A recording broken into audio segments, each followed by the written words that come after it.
नमस्कार. भारताचा स्वातंत्र्य दिन आपण नुकताच साजरा केला.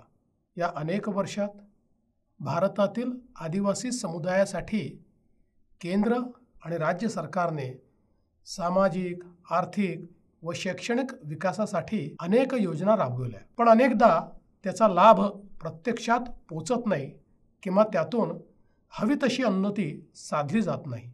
नेमकी हीच बाब लक्षात घेऊन आपले लाडके पंतप्रधान माननीय नरेंद्र मोदीजींनी आदि कर्मयोगी अभियानाची आखणी केली.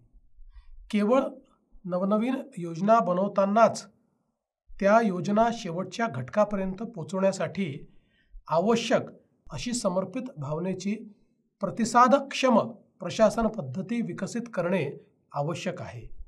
हा विचार या अभियानातून केला गेला. या अभियानातून विविध स्तरावरील शासकीय अधिकारी, कर्मचारी यांना आदि कर्मयोगी म्हणून प्रशिक्षण देण्यात येत आहे. याशिवाय शिक्षक, डॉक्टर, इतर व्यावसायिक व संस्थांचे प्रतिनिधी तसेच आदिवासी समुदायातील युवांना प्रशिक्षित करण्यात येत आहे. देशभरात 20 लाख आदि कर्मयोगींची फौज यातून निर्माण होणार आहे. महाराष्ट्रात सुद्धा 23 जिल्ह्यातील 4931 गावांमध्ये हे अभियान राबविण्यात येत आहे.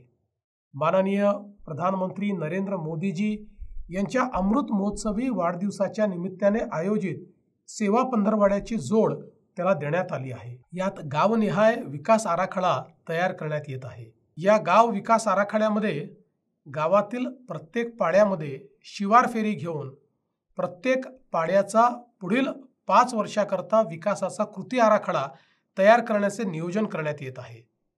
या गाव विकास आराखड्याला 2 ऑक्टोबर रोजी विशेष ग्रामसभेत मंजुरी देण्यात येणार आहे. या ग्रामविकास आराखड्याची अंमलबजावणी करण्यासाठी तसेच गावातील समस्यांवर चर्चा करण्यासाठी त्याचे निराकरण करण्यासाठी प्रत्येक गावात आदि सेवा केंद्र स्थापन करण्यात येत आहेत. सदर आदि सेवा केंद्रामध्ये नागरिकांच्या तक्रारी आणि समस्यांचे निवारण करण्यासाठी वेळोवेळी ग्रामस्थ व संबंधित अधिकारी उपस्थित राहणार आहेत.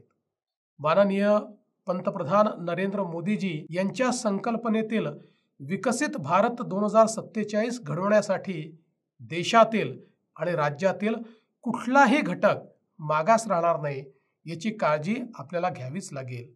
त्याशिवाय हे स्वप्न पूर्णत्वास जाणार नाही. नुकतेच यवतमाळ येथे झालेल्या आदि कर्मयोगी अभियानाच्या शुभारंभाच्या निमित्ताने मी सुद्धा एक आदि कर्मयोगी म्हणून आपल्यासोबत आहे. राज्याच्या कानाकोपऱ्यातून आदि कर्मयोगी, आदि सहयोगी, आदि साथी म्हणून काम करणाऱ्या माझ्या सर्व सहकाऱ्यांना पुढील 5 वर्षात आदिवासींचा सर्वांगीण व शाश्वत विकास घडवून आणण्याच्या दृष्टीने आपण सारे मिळून प्रयत्न करूया, हेच माझे सर्वांना आव्हान आहे आणि या उपक्रमाच्या पाठीशी मी सदैव आहे. धन्यवाद. जय हिंद, जय महाराष्ट्र.